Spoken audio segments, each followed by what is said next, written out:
I'm more and more gravitating towards that idea that I hope doesn't sound like a cop-out, but that almost everything is documentary in a sense. Sophie Fiennes, the documentary maker who's worked a lot with Slavoj Žižek, the philosopher, she said in a Q&A on stage at the Sheffield Doc Fest, all art is documentary because it's a document of the time. And in a sense, I love that because it means that, documentary is king.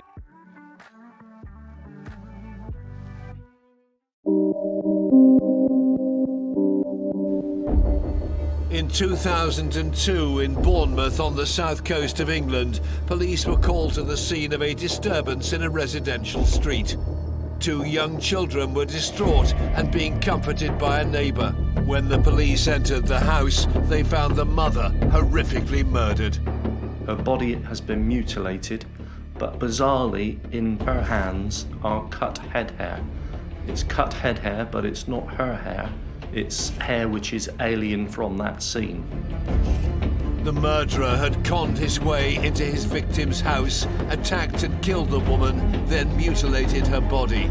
His name was Danilo Restivo. Most people, when they've committed a murder, they want to get as far away from that body as possible, as quickly as possible. But this is somebody who enjoys spending time with the body and mutilating it. This has a fetishistic, an almost sadistic element above and beyond the usual simple motives for homicide. But police discovered that this was not the first time he had killed. Their investigation revealed Danilo Restivo to be one of the world's most evil killers.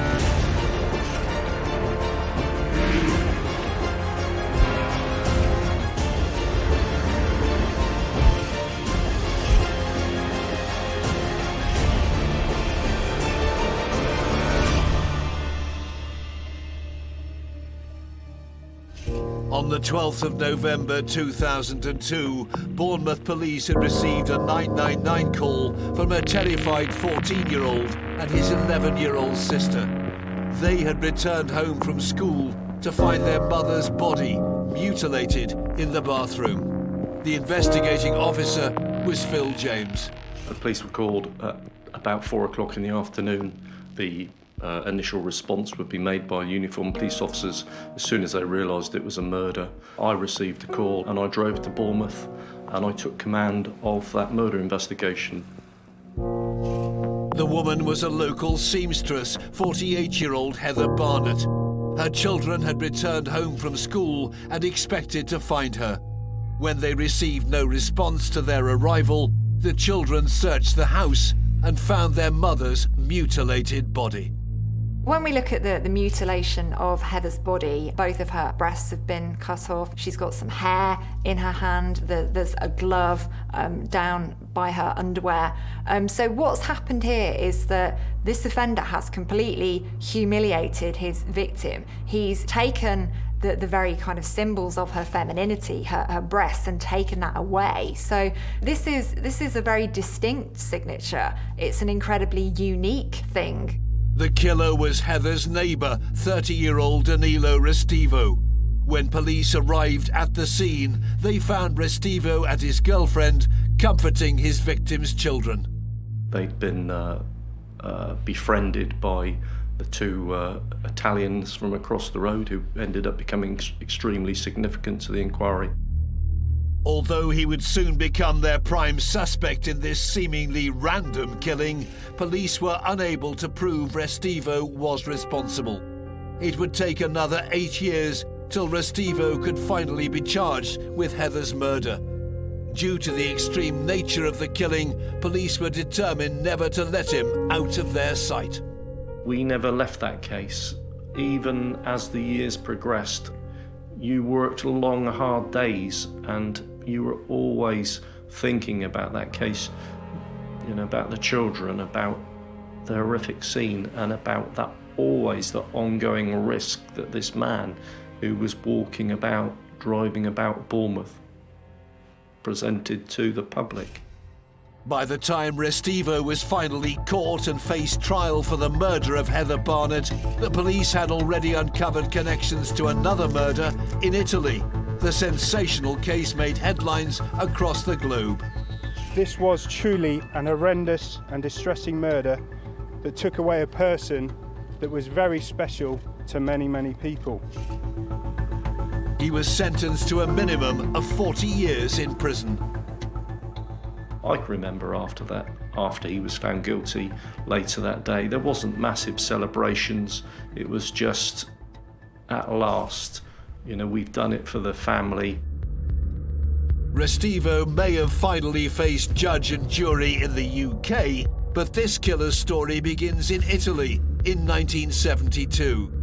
He was born in Sicily, and his family later moved to Potenza in southern Italy.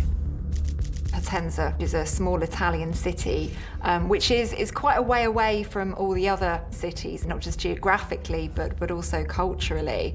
This is a city where the church is very influential. His family were amongst the great and good of Potenza, so he grew up in quite a privileged position.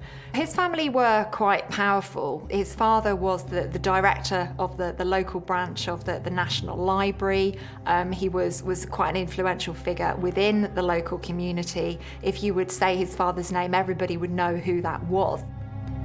It was clear from a very young age that Restivo was different from other children in Potenza.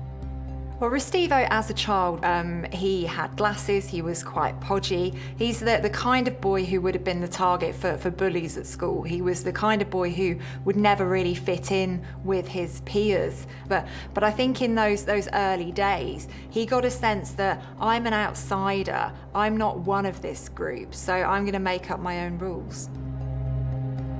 He was awkward as well in the way he talked to women, which is, it's hard for you to try to talk to somebody when you look awkward and you act awkward.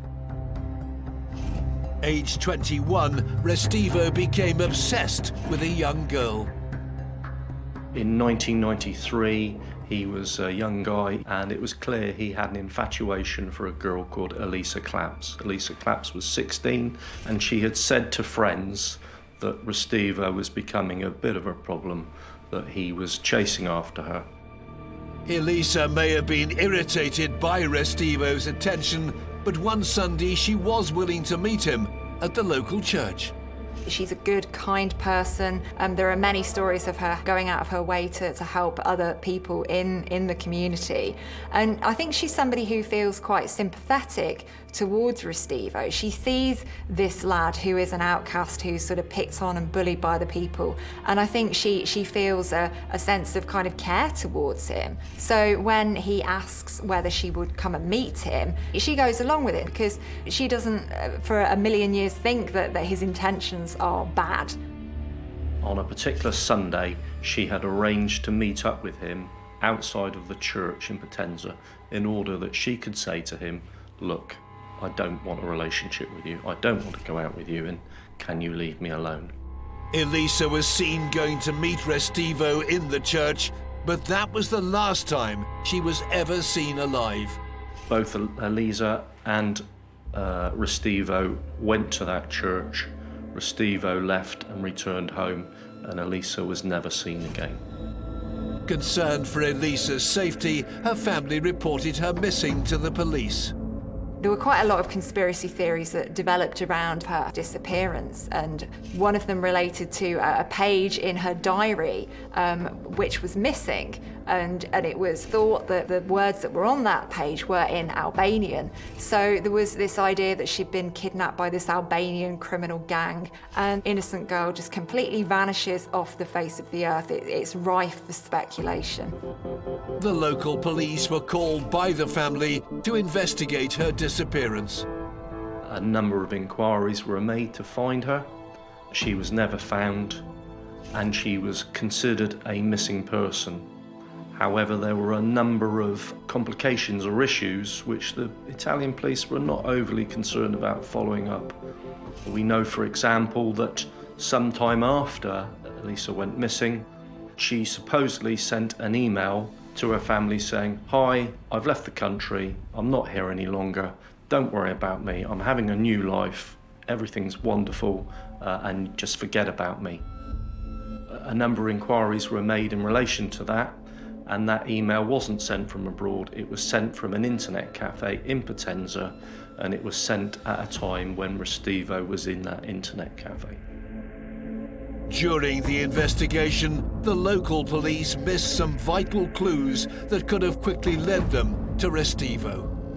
He had a history of taking young girls behind a curtain and up to the first floor in the church. There was an injury on his hand around about the time of her disappearance. And none of this was really scrutinised. None of it was really looked into by the police. The family did not know it yet, but 21-year-old Restivo had in fact killed Elisa and hidden her in the attic of the church. Danilo Restivo would eventually be convicted of the murder of 16-year-old Elisa Claps in Italy in 1993. But it would take nearly 18 years to bring him to justice. What was known by the people in the small town of Potenza where he grew up was that as a young man, Restivo would chase after young girls in unusual ways. He approaches them, and when they reject him, he turns on them, essentially, and he calls them and he plays the theme tune of his favourite film, Profondo Rosso, which is quite scary, quite intimidating music. And this is a really odd thing to be doing. But what he's trying to do is trying to instill fear in these girls. He's trying to say, oh, well, you've rejected me, so I'm now going to play a bit of a game with you. And I think that really does just tell us about his underlying psychopathy. He's somebody who likes playing with people. Restivo became obsessed with one girl in particular, Elisa Claps.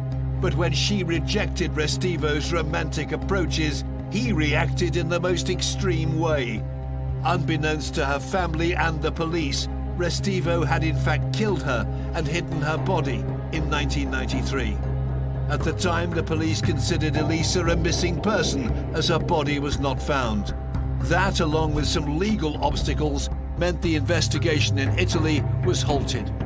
Rumours were rife that this was because of Restivo's family and their connections with the police and the authorities. In Italy, certain positions within a town are considered high-powered and influential, and Restivo's father was the chief librarian.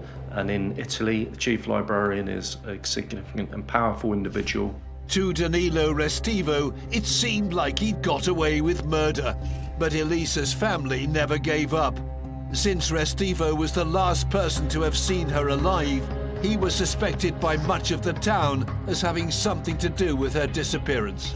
Being under observation, Restivo was unable to chase women to fulfill his unusual passions. In 2002, he turned 30 and decided to begin a new chapter of his life in Bournemouth, in the south of England. I think when Restivo arrives in the UK, he is a very dangerous individual because he's never faced any consequences for his actions. He's in a country where nobody knows his history, nobody can join the dots together. So he really is like a kid in a sweet shop. He's got every opportunity to continue offending, and nobody really knows his background. Restivo met an Italian woman on the internet and he quickly moved in with her. They lived on a suburban street in Bournemouth. She's an older woman, she has a disability, she's more of a mother figure to him, and she treats him as if he's a son. She looks after him, she cooks his meals. So he's stepping into his well-established role as this child in a different location.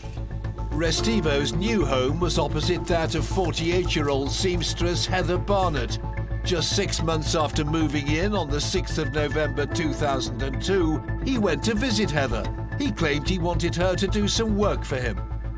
And Mr. Restivo had been over and asked if she would make a set of curtains for him as a Christmas present for his then partner. And you think, well, that's a pretty strange Christmas present for a man to give a woman. Restivo had been discussing the work with Heather. However, Restivo wasn't interested in curtains. Instead, he identified Heather as his next victim. On the 12th of November 2002, he paid his neighbour another visit. They'd gone through to the back of the property, which was her room for doing her sewing and seamstress type work, And from there, it appears that she tried to make an escape from the individual. Things were knocked over. She'd moved through into the lounge where he'd obviously caught hold of her, and he'd hit her several times with a hammer. Her skull was fractured, and she would have been dead in the lounge very shortly afterwards.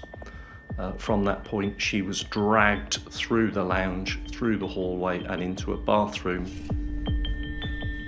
Restivo had brutally murdered Heather in her own home. He then placed a lock of hair in her hand. Curiously, it was not Heather's hair. Restivo's callousness did not end there. He then mutilated Heather's body.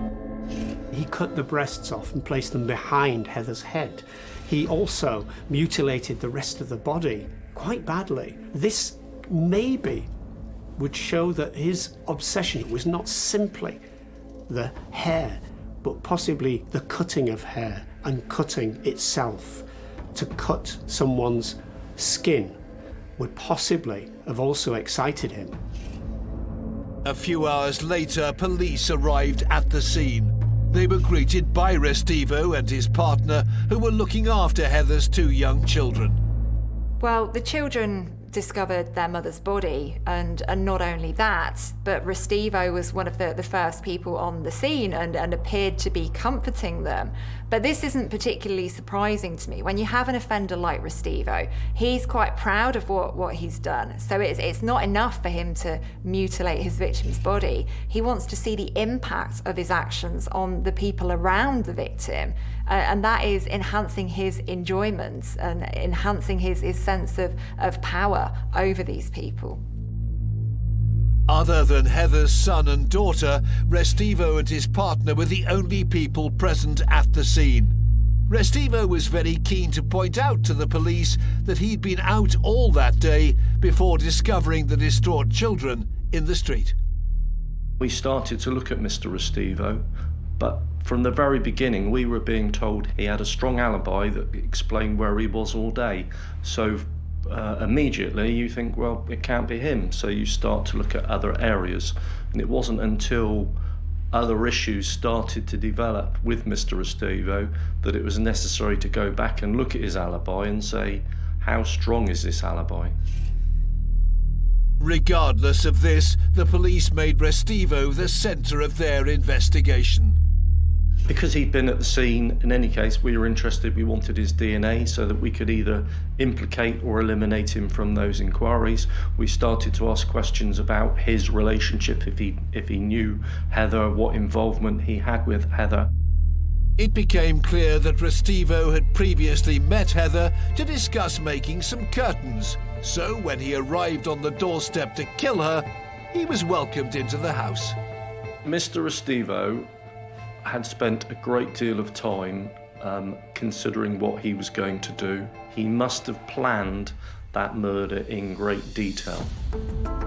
It was Restivo's meticulous attention to detail that police hoped to take advantage of and use it to connect him to the murder.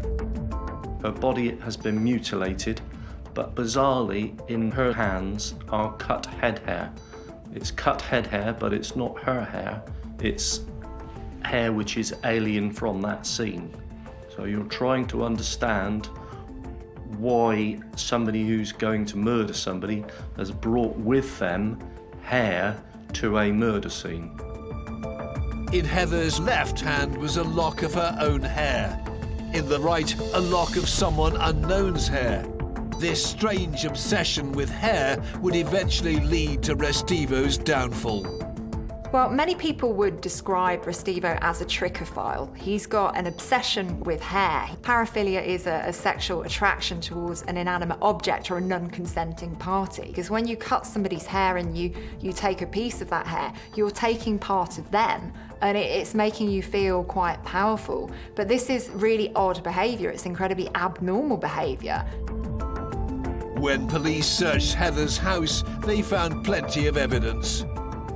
There was a lot of blood about, and the training shoes worn by the killer left trails of blood-splattered footprints around the house. But bizarrely, although they moved around the house, they never left and went to the front door of the property. By carrying out forensic tests, could work out that the killer had moved around the house to a point in the lounge where there was a chair, and in our opinion, he had then changed his clothing. Police, however, were unable to connect Restivo to the killing. Restivo would be what we describe as forensically aware. That means they know what sort of evidence they may be leaving. So he had the foresight to change his clothes. He had the foresight to change gloves. He had the foresight to try and get rid of bloodstains using bleach. He was aware of the sort of things that could be found that could link him to a crime, and he was doing what he could to prevent that happening. He comes extremely well prepared. He has a plan, he executes that plan, and then he leaves the house in fresh clothes that aren't going to cause concern to any passers-by. The only thing out of place at the crime scene was a green towel found near the front door of Heather Barnett's house. We considered that the murderer had stopped, taken off his training shoes. Bizarrely, there was a chair and there was a green towel on it. That green towel had blood on it, but we always believed that that green towel was alien to that house. Our belief was that that wasn't their towel and that it had been brought there by the killer. That towel was a constant main line of inquiry in order to try and identify the killer by his DNA.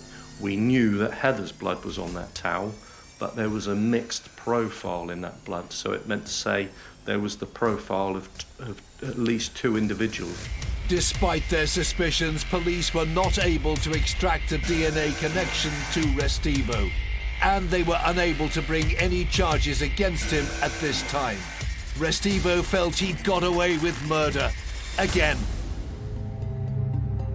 Restivo is somebody who's used to getting away with his crimes. This has been something that he's been doing for a very long time, both in his native Italy and in the UK as well. So this is somebody who feels untouchable. He's never had to face any consequences for his actions. So he's got no reason to believe that things are going to change. So he's just going to carry on regardless.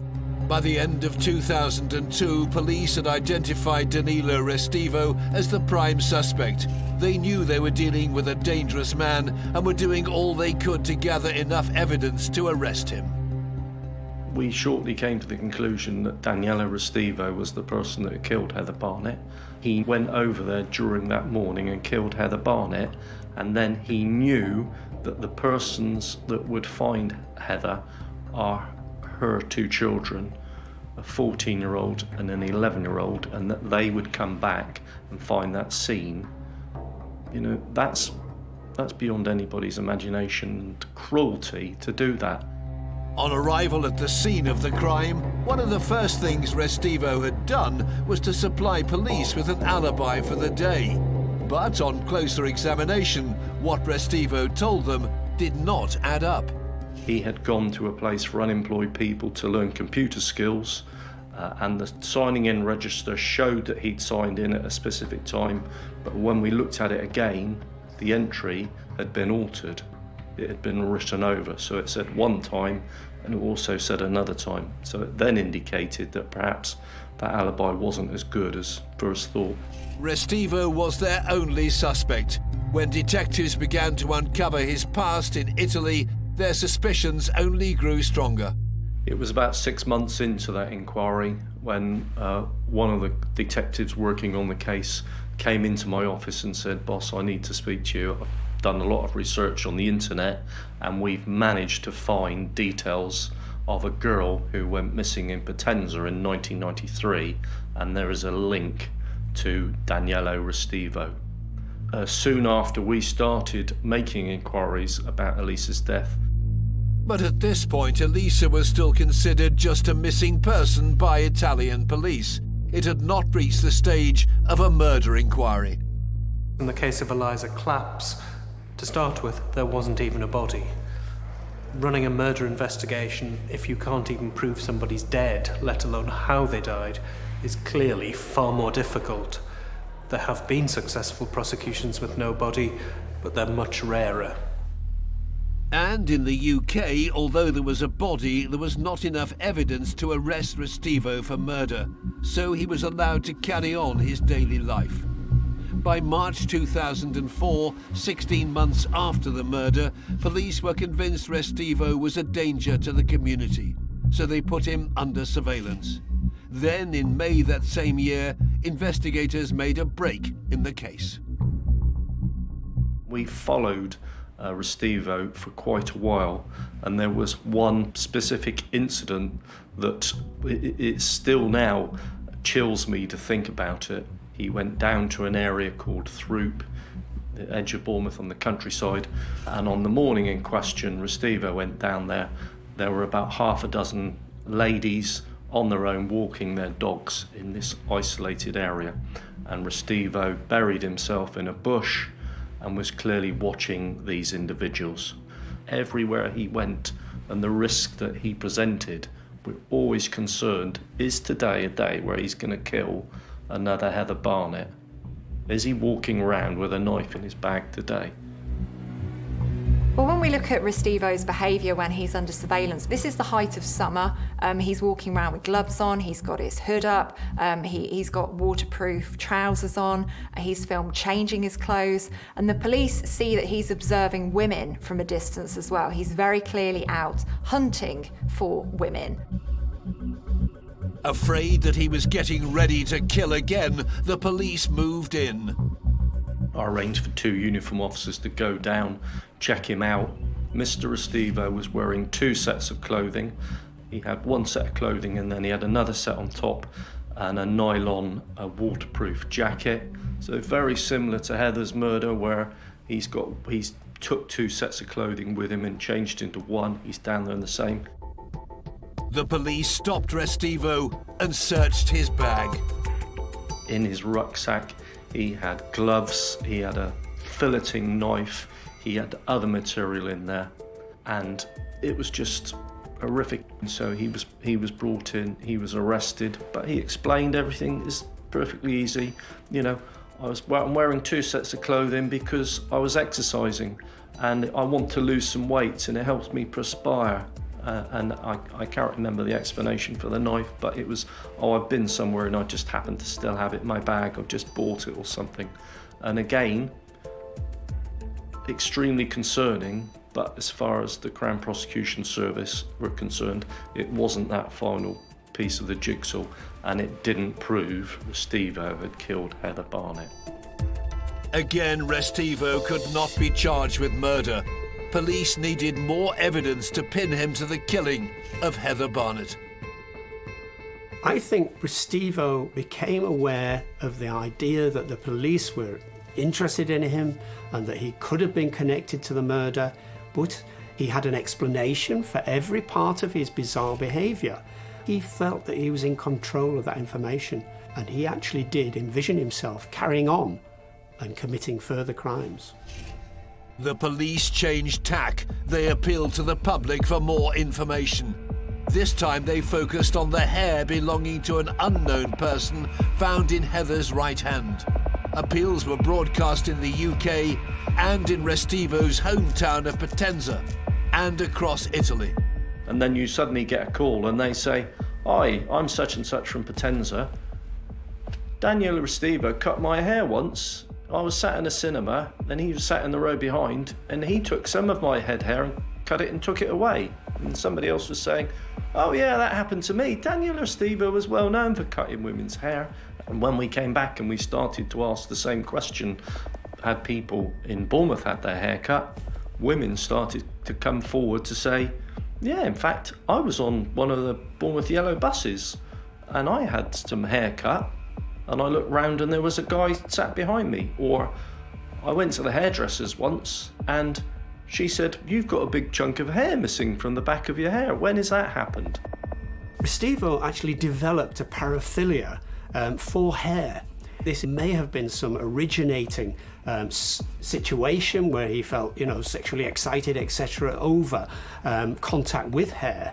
His victims had their hair cut, often from behind. He wasn't in the social world. He was in a very focused, obsessive world. In June 2004, the police questioned Restivo again. This time they asked him specifically about his hair-cutting activities. The investigators were hoping to connect Restivo to the hair found in Heather's hand at the murder scene 2 years earlier. We put Danilo Restivo on an identification parade, and in 2 instances, those women picked Danilo Restivo out as the man who had sat behind them on a local bus, cut their hair, and then got off the bus. So we always knew he had a hair fetish. We knew that he'd brought alien head hair into the murder scene and left it in Heather's hand. Restivo said that when he held these women's hair in his hand, he said everything is visible and that he could see everything. It's making him realise I can take a piece of these women and I can possess them. He's got a real kind of a grandiose sense of himself, a real kind of elevated sense of his own power here. But all this evidence was circumstantial and was still not enough to convince the courts that Restivo could be charged with Heather's murder. This man is truly evil. He prepared sometime in advance to kill this lovely single lady who's bringing up 2 lovely children. He killed her in the most horrific manner, mutilating her body, and knowing the most evil part of him is he knew that the people that would find their mother mutilated in the worst possible way was her 2 young children. Are you telling me that somebody who could do that is not evil? Restivo was released yet again without charge. To prove him guilty, the police needed to connect Restivo to the crime scene. Their hopes rested on the green towel with blood splatters that was found in Heather's hallway the day she was murdered. But to make the case against Restivo, they had a major hurdle to overcome. The forensic technology and the forensic advances weren't there, but we kept going back to that green towel and saying, how can we develop or separate out that mixed profile? And it did take a number of years before forensic science advanced, and we were able to do that. Police would finally connect Restivo directly to Heather's murder. But it would take the discovery of a body in Italy to bring this murderer to justice. What lies behind Restivo's motivation to kill and mutilate women is a sense of power. So he does so in the most extreme way, in killing them and mutilating them and using their hair as something that he has that's part of them. Police in Dorset had already found a connection between Restivo and several cases of women having had their hair cut off by a stranger in public. But it was a murder in Bournemouth in November of 2002 that was their primary focus. In 2008, police re-examined a blood-stained green towel that they had found in the house of murder victim, seamstress Heather Barnett. Critically, the towel had 2 different types of DNA on it. It took some years for DNA analysis to progress to the stage where the material on the green towel, which we said Restivo had left at Heather Barnett's address, could be analysed and produce a profile which could be put forward as evidence. Then in 2008, we find that magic solution, and it's that final bit of that jigsaw where scientists say, look, we can now separate out those 2 bits of DNA. We can now separate Heather's out, and we can identify whose DNA that is. And that DNA, that separated out from that towel, belongs to Danilo Restivo. Finally, the investigators felt they had enough evidence to charge Restivo with the murder of Heather Barnett. To make certain, they also needed to tie Restivo to the murder of 16-year-old Elisa Claps back in Italy in 1993. But with no body found, all they had were their suspicions. Elisa was still classed as a missing person. Then, in March of 2010, a remarkable discovery was made that would seal the case and Restivo's fate. At the stage when Restivo was first charged, Elisa Clapp's body had not in fact been found, and so we proceeded purely on the UK evidence. However, on the 17th of March 2010, Elisa's body was discovered in the loft in the church in Potenza, where it had been since she disappeared on the 12th of September 1993.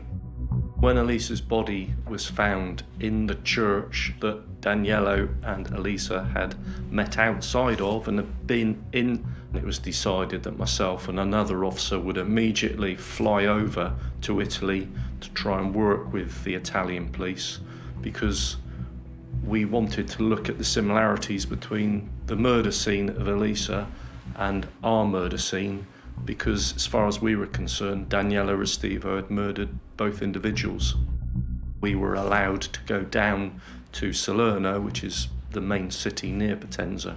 We were allowed to see the videos and we were allowed to speak to some of the scientists, and lo and behold, there were things like hair in Elisa's hand, the same as there were in Heather's case, and it started to make a bit more sense.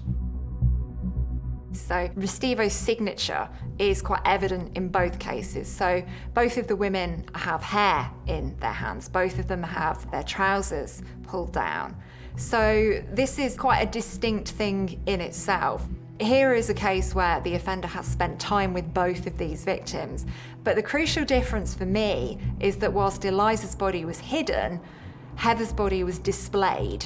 He'd got to the point in his offending here where he's saying, hey, look at me. So this is somebody who's evolved over time, and it's really, really concerning. This is somebody who's not going to stop unless they're caught. The UK police could not charge Restivo in relation to the murder of Elisa Claps, as the crime was committed in Italy and so out of their territory. But connecting Restivo to the murder of Elisa solidified their case in regard to the murder of Heather Barnett. Even though he'd never been tried in Italy for that crime, we adduced all the evidence in relation to Elisa Clapp's murder in order to prove him guilty of Heather Barnett's murder. Finally, in May 2011, Danilo Restivo went to court, charged with the murder of Heather Barnett. We've arrested Danilo Restivo on a number of occasions, and we've always also lived with the concern that he's also so dangerous he's likely to kill again. And eventually the case is solved, and we've got that magic solution, and we've got that final piece of the jigsaw. It had been a long battle, but in the end the murder Restivo had committed in 1993 and thought he had got away with was to be the deciding factor when he faced judge and jury. The police were having quite a hard time of it, getting enough evidence together to be able to meet that threshold, to be able to secure a conviction. But then when Elisa's body was discovered, you've got these two women, thousands of miles and 17 years apart, but they're connected by one thing, and that's Restivo. He had always thought he was cleverer than everybody else, but now that didn't matter. He wasn't cleverer than everybody else. He wasn't cleverer than us. We had beaten him and we'd solved the case. And because the evidence was so powerful and overwhelming, it did make him look like an idiot in terms of some of his responses. Whereas before, he could show that bluster and he could say, it's not me. Well, when he said that now, it was meaningless because the evidence was overwhelming and it did prove it was him. The jury unanimously found Restivo guilty of Heather Barnett's murder. Of course, they could not return a verdict in relation to Elisa Claps because Restivo is an Italian subject and therefore could not be charged with her murder. The jury retired and returned a verdict on the same day, and thereafter Restivo was sentenced. There is, of course, satisfaction that justice has been done, but I think really an overwhelming feeling of sadness that two people had died wholly unnecessarily to satisfy his lust for killing.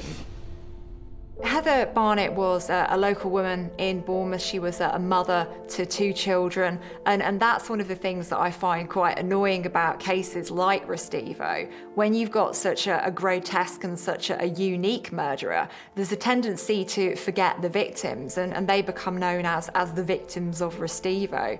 These 2 women, Elisa and Heather, were individuals in their own right. They had lives, they had families, they had futures, and that was callously taken away by Restivo. In June 2011, Restivo was given a whole life sentence for the murder of Heather Barnett.